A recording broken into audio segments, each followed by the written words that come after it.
창세기 11장 1절에서 9절 온 땅의 언어가 하나요 말이 하나였더라. 오늘은 우리가 알고 있는 바벨탑 사건이죠. 이거 모르는 사람 없는데 우리 한번 자세히 묵상해 보도록 하겠습니다. 통일된 언어라는 건데 언어하고 말하고 다릅니까? 달라요. 달라. 그러니까 그 언어는 글로 표현할 수 있고 그래서 국가가 되려면 언어를 하나를 써야 되고 말은 그냥 할 수 있어요. 그렇지만 언어는 하나가 통치가 가능하거든. 통치하기 위한 언어. 근데 말은 그냥 몸 제스처만 쓰거나 또 이상한 말을 해도 알아듣는 거 이런 건데 우리는 뭐 한글 가지고 글 쓰고 다 하지만은 말하는 거하고 영어 알파벳을 이용해서 자기 말을 쓰는 나라들이 많죠. 뭐 상당히 많죠. 뭐 베트남어 같은 것도 알파벳을 그냥 그대로 사용해서 말을 옮겨서 이제 쓰고 있는데 다른 부족들도 많이 그런데 우리나라 한글을 또 자기 말 글로 쓰겠다 해가지고 이제 그 인도네시아에는 이제 그런 부족이 또 있었죠.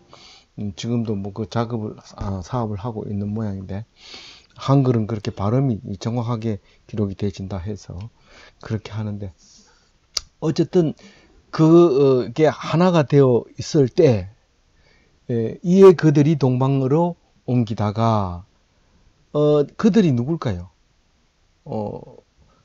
이 앞에 노아의 자손들 중에서 신할 평지를 만나 거기 거류하며 할 때 신할 평지에 거류하는 것은 함 족속에서 니므롯이 있어요. 이 니므롯은 초대 강국이었어요.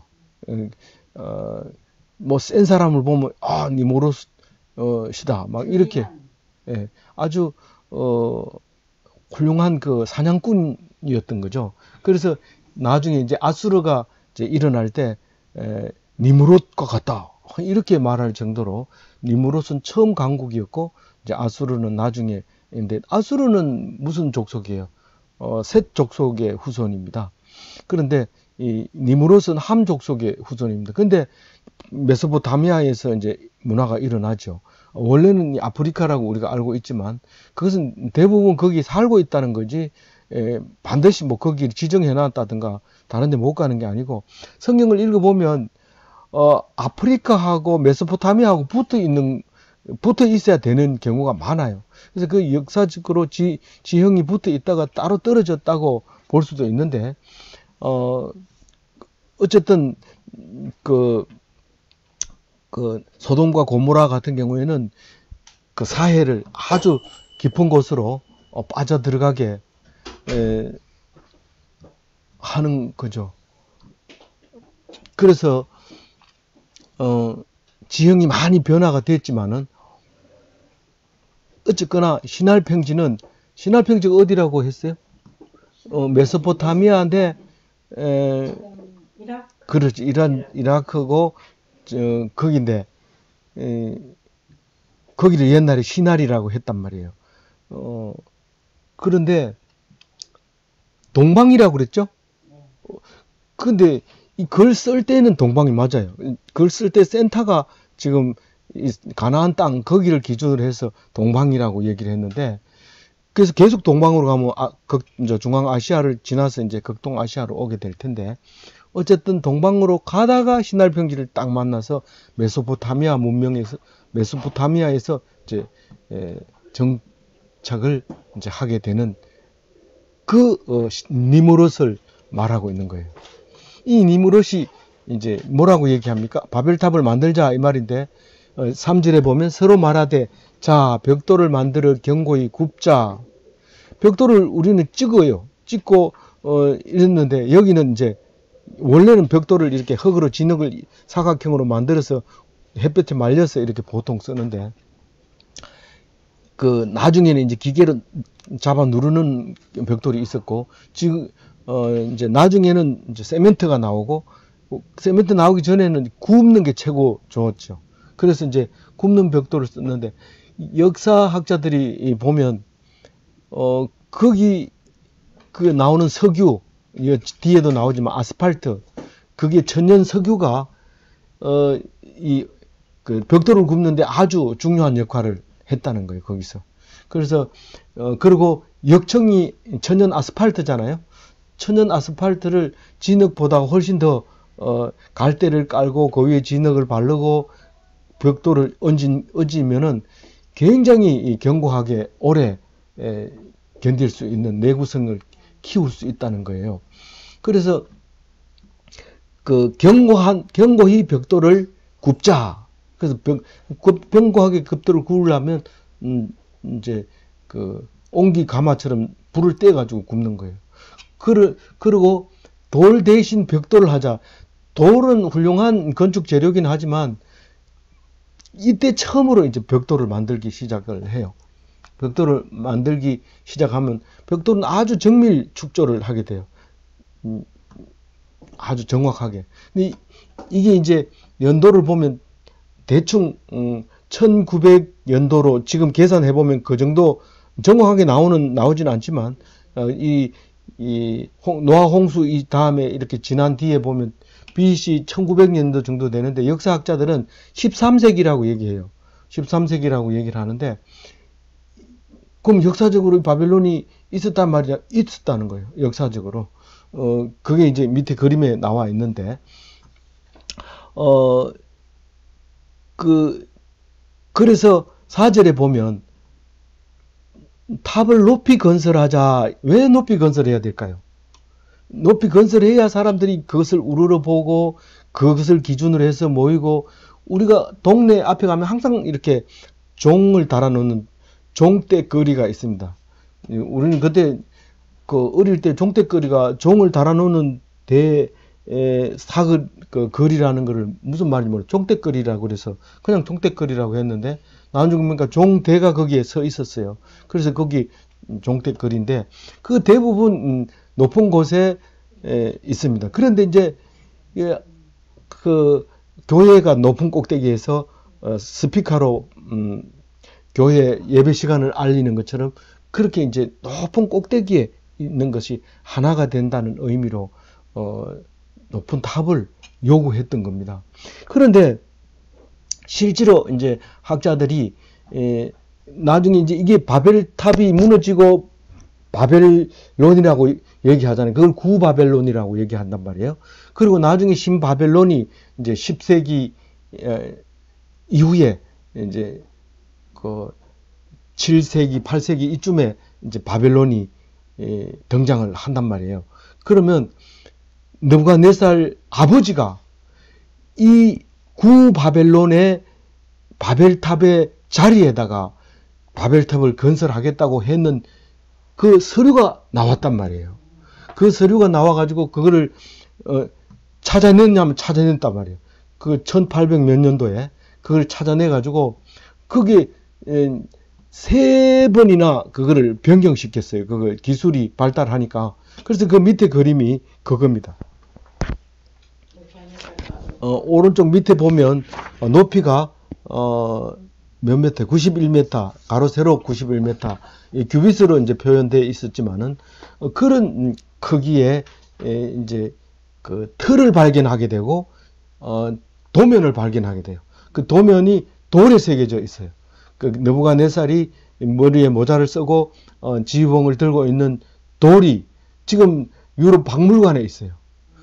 그래서 그거를 이제 우리나라 사람 KBS에서 취재를 해서 그걸 방송을 한 적이 있는데 그게 이제 느부갓네살이 아버지의 설계도대로 만들었던 자리가 이제 그 밑에 있는 그림 91m짜리인데 그 안에 무너진 그 내부를 보면 3번이나 구조 변경을 해서 이렇게 이제 마지막에 만들었는데 이 위에 제일 위에는 신전인데 제일 위에 신전이 파란색 벽돌, 그때는 하늘색 벽돌이 가장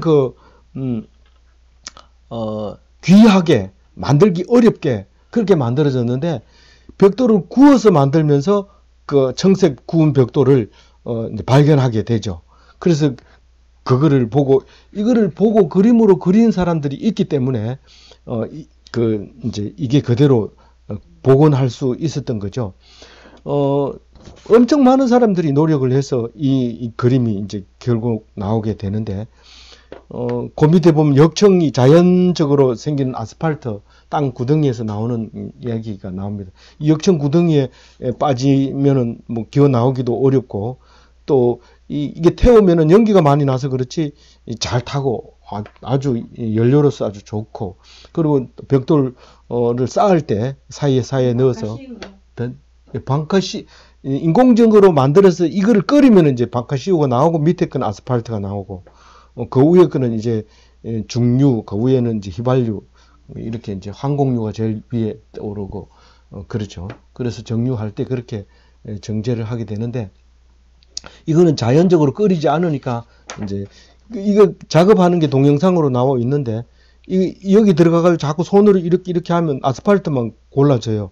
그럼 그걸 걷어내가지고 이제 운반해서 벽돌 쓸 때 이제 쓰게 되는 겁니다.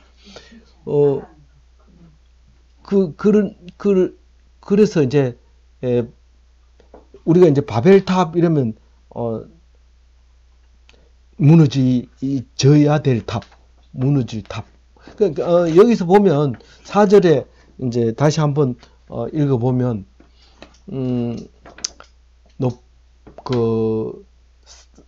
바벨탑이라는 건 다른 말이 아니라 사람의 노력을 바벨탑이라고 얘기하는 거예요. 사람이 노력하는 모든 게 바벨탑이에요. 그래서 인간이 도모하는 모든 것이 바벨탑인데, 큰 성읍, 힘 있는 공동체를 만들자는 거예요. 그래서 높은 탑을 세워서 누구나 알 수 있는 구조물을 만들자는 거예요. 근데 문제는 이게 하늘이라는 단어가 들어가는 거예요. 하늘에 닿자 그런 거예요. 하나님께 도전하자. 뭐 하나님이 필요 있냐? 우리가 힘이 있으면 되는 거지. 이거 얘기하는 거거든요. 그렇게 땅 위에서 최고 높은 것. 그런데 더 높은 곳에, 최고 높은 곳으로 올라가겠다고 한 것이 바벨탑이라는 거죠. 그래서 하나님이 이제 내려다보고 있는 것이죠. 이걸 방지하자. 근데 흩어짐을 방지하자, 이 말은 이제 공동체가 하는 말이죠. 우리가 남이가 이러면서 저녁마다 회식하고, 조직을 만들어서 책임을 전가하고, 힘을 합해서 이기고, 뭐 그렇게 하는, 그게 이제 공동체의 불안입니다. 이게 흩어질까봐 늘 불안합니다. 그래서 여전도회도 전도회가 많이 안 나오면 바자회 하자 이래가지고 막 끌어모으고, 또 뭐 교수들도 그냥 있으면은 뭔가 좀 남이 안 알아주는 것 같으니까 교수 선교회 모이자 이래가지고 큰 소리로 야 교수 선교회 모이자 막 이러고. 근데 싫어하죠, 사람들이. 그걸 알면서도 그렇게 하는 거예요. 뭔가 자꾸 모여지자, 합쳐지자, 큰 공동체를 만들자. 불안해야 하는 거예요, 불안해. 우리가 하나님을 믿지 않으면 계속 공동체의 단계를 위해서 굉장히 애를 씁니다. 당대회, 걸기대회, 조직, 뭐 그렇게 해서 늘 개인적으로도 불안하면 그 다음에 단체를 만드는데, 만들면 그것도 불안하니까 계속 모이게 되고, 그런 어리석은 짓을 하는 게 바벨탑이다 라는 거죠. 그래서 하나님의 이름을 4장 26절에 불렀는데, 그게 아니고 사람의 이름을 날리자. 4절에 그렇게 나왔죠. 우리의 이름을 내고 온 주변에 흩어짐을 면하자. 이렇게 얘기했습니다. 그럼 이제 5절, 이제 우리가 하나님이 하시는 일은 뭐예요? 탑을 보러 내려오는. 하나님은 늘 우리를 보고 있는 거예요. 탑을 보러 내려온 거는 5절의 말씀이지만, 늘 우리가 도모하는 일을 보고 있어요. 네가 뭘 원하지, 뭘 하려고 하지, 이걸 늘 보고 있는 거예요. 하나님이. 그걸 보고 있는 거예요. 보고 있는데 6절하고 7절에 보면 우리가 생각할 때 이해가 안 가는 하나님의 말이에요. 좀 탑을 만들고 좀 놔두면 되지. 왜 하나님이 이렇게 싫어하실까? 그건 몰라요. 우리도 몰라요. 우리 정확하게 하나님 의도를 모릅니다. 근데 분명한 것은 인간이 도모하는 일을 하나님이 막으신다는 겁니다. 근데 하나님은 그럼 뭘 좋아합니까? 사람이 하는 걸 따라다니면서 막아가지고 하나님 그게 덕되는 게 뭐가 있어요? 다 너들 하는 거 다 필요 없고 내 이름만 불러다오. 계속 그렇게 하는 거예요. 하나님 너무 심하잖아요. 우리 만들었으면 좀 자유롭게 좀 내버려 두세요. 좀 할 수 있게 좀 해주세요. 그래도 아무 말씀도 안 하셔요. 아까 우리 기도 중에도 나왔지만 우리 나쁜 짓을 해도 가만 놔두고 뭐 잘해도 칭찬도 안 해주고 뭐 하려고 그러면 하지 못하게 막아버리고 하나님이 그런 하나님이에요. 7절에는요. 니들이 하는 거는 무조건 안 되고 오직 주는 것만 먹고 감사하면서 살아라. 그거예요. 딴 게 아니에요. 그래서 6절 말씀을 한문으로 쓰면 착할 선자예요. 니는 착하게 살아라 이 말이에요. 착할 선자는 제단 위에 불을 피워놓고 그 위에 양을 얹은 거예요. 제단 위에다가 불을 피워놓고 양을 얹는 거예요. 니는 그렇게 살아라. 제사만 지내라. 네가 제사만 지내는 것이 내가 기뻐하는 것이 나머지는 기뻐하지 않는다는 거예요. 너무 이기주의잖아요, 하나님. 그런 하나님입니다. 얼마나 셈이 강한지 누가 좋아하면 막 바로 가서 저주를 내리고 간음한 여자라고 막 소리를 지르면서 그렇게 하나님이 말씀하시는 거예요. 그러면 주는 것만 먹고 감사하고 그렇게 살아라고 바라는 것은 무슨 뜻이에요? 한문으로 오를 의자예요. 오를 의자는 나아자. 그러니까 내가 양이 되는 거예요. 내가 양이 되는 거예요. 주는 것만 먹고 뭐 양은 사냥 못 해요. 주는 것만 먹고 없으면 굶어요. 가만 놔두면 막 죽어버려요. 굶어가지고. 그래서 양은 푸른 초장으로 인도해야 그거 가서 뜯어먹고 그리고 배부르면 초장에 누워가지고 씩씩거리고 노래 부르는 그게 양이거든요. 너가 양이 되라.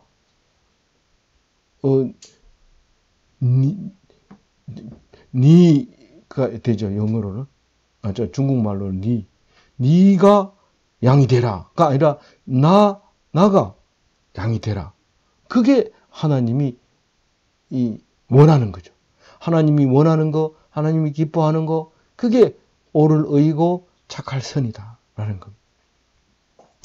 바벨탑에서 두 가지 한자를 쓰세요. 이러면 착할 선자 쓰고 오를 의자를 써야 돼요. 시험은 안 칩니다만 하여튼 치거든 그렇게 쓰세요. 그래서 많이 이 바벨탑에 대해서 다 알고 있지만 그냥 아는 것으로 거쳐버려서는 안 됩니다. 그래서 9절 10절에 보면은 실패하죠. 실패하고 그 이름을 바벨이라고 이름을 짓는데 이 구바벨탑을 실패했는 게 아니라 무너진 거죠. 무너진 거를 신바벨론 느부갓네살이 시도했는 게 그 그림에 나와 있는 거고. 그러면 사담 후세인은 가만히 있었는데 사담 후세인이 도면이 나왔다는 거예요. 사담 후세인이 자기가 짓겠다고. 다 해가지고 설계도까지 완성시켜 놓고 그만 미국한테 까불다가 하수구에서 붙들려서 죽잖아요. 처형 당하잖아요. 사담 후세인이 까불 때는 내가 누구냐, 느부갓네살의 후예다, 뭐 이러면서 막 이렇게 그랬단 말이에요. 그래서 한결같이 단결하자, 단합하자, 흩어지지 말자. 그런데 하나님은 딱 한 가지 가지고 탁 하면 흩어집니다. 뭐요? 말이 안 통하게. 분명히 내가 사랑한다고 그랬는데 나를 미워한다고. 내가 보니까 네가 나를 미워한다. 네 눈치 보니까 나를 미워한다. 그러면서 삐져가지고 막 그러는 거예요. 그게 이제 소통을 막아버리는 거예요. 불통으로 모든 하고자 하는 일을 막아버립니다. 원래는 어떻게 해야 돼요? 서로 통하면서 기뻐하면서 감사하면서 해야 되는데 하나가 되는 방법이 딱 한 가지밖에 없어요. 제사 지내는 거, 제단을 쌓는 거, 하나님 말씀편에 서 있는 거. 그거 말고는 하나가 될 방법이 없어요. 그래서 착하다는 것은 제사 지내는 거다. 옳다는 것은 주는 대로 먹는 거다. 그거예요. 어떻게 주는데요? 내가 암만 있어도 이래 있다가는 죽겠어요. 내가 푸른 초장을 찾아가겠어요. 이러면서 가다가는 늑대한테 탁 물려버리는 거죠. 그래서 바벨론의 바벨은 발알에서 나왔는데 발알은 혼잡하다 이런 말인데 썩다 이런 말이 원래 썩어 이렇게 막 이렇게 썩는단 말이에요. 근데 이게 다른 말로 쓸 때 우리하고는 좀 그 정서가 틀리긴 하지만 썩는 거를 염을 주다 이런 말이에요. 그렇게 양은 염을 주는 대로 먹어야 돼. 이게 무슨 비타민이 많다고 그것만 달라고 계속 떼쓰고 막 자빠져고 울고 이러면 그거 주는 게 아니고 하나님이 막 이렇게 섞어가지고 이렇게 주는 거예요. 그래서 그게 이제 언어가 발알이에요. 발알이고, 그게 혼잡이라는 언어에서 나왔는데 그게 바벨. 그래서 나중에 바벨론이 됐는데 나중에 신바벨론, 느부갓네살도 바벨론이라는 이름을 쓰다가 누구한테 망해요? 바사, 페르시아한테 망하게 되죠. 페르시아도 이제 백인들한테 망하게 되는 거죠. 그래서 백인들 누구요? 헬라인데 지난번에 이름이 뭐라 했죠? 헬라라고 안 나오고 뭐라고 나왔어요? 헬라가 아니고 지난주에 나온 그리스를 그렇게 어디를 그리스라고 하냐고요. 백인 있는데 야완. 그러니까 야벳의 네 번째 아들이 야완인데 그게 헬라로 말하다가 야완으로 말하다가 이렇게 바뀝니다. 그 야완이 헬라 백인. 야벳은 백인이잖아요. 그리스가 백인 야완 네 번째 아들. 그 엘리사 달시스 기띔 도다님을 낳았던 그 야완이 나중에 이제 그렇게 페르시아를 이제 정부 페르시아는 이쪽에 동쪽에 있는 아리안족의 근거가 돼서 나중에 이제 지금 있는 이란이 되죠. 이란 아리안 이게 되는 거고 이쪽 이라크는 원래는 뭐야 저기 함의 후손 니무롯이 바벨탑을 쌓았던 곳인데 지금은 그런 그 다음에 후손들이 살고 있게 되는 거죠. 아무쪼록 오늘 말씀 속에서 옳을 의와 착할 선자를 기억하시고 하나님이 뭘 원할까? 뭐 원하는 거 아니다. 그냥 제사만 지내라. 그리고 뭐를 바라실까? 그럼 네가 그냥 양이 되는 것을 바란다. 이 양이라고 그걸 가지고 내일 아침에 푸른 초장으로 인도해야 되겠다. 그래 생각하고 있는데 막 짖고 막 깨물고 이래 버리면은 그만 그 이튿날 잡아먹어야 되죠. 그러니까 절대로 착할 성과 옳을 의를 기억하고 그리고 정말 그 두 글자 때문에 멋진 기독교인이 한번 돼 보십시다. 네, 감사합니다. 이야, 짧게 끝났네.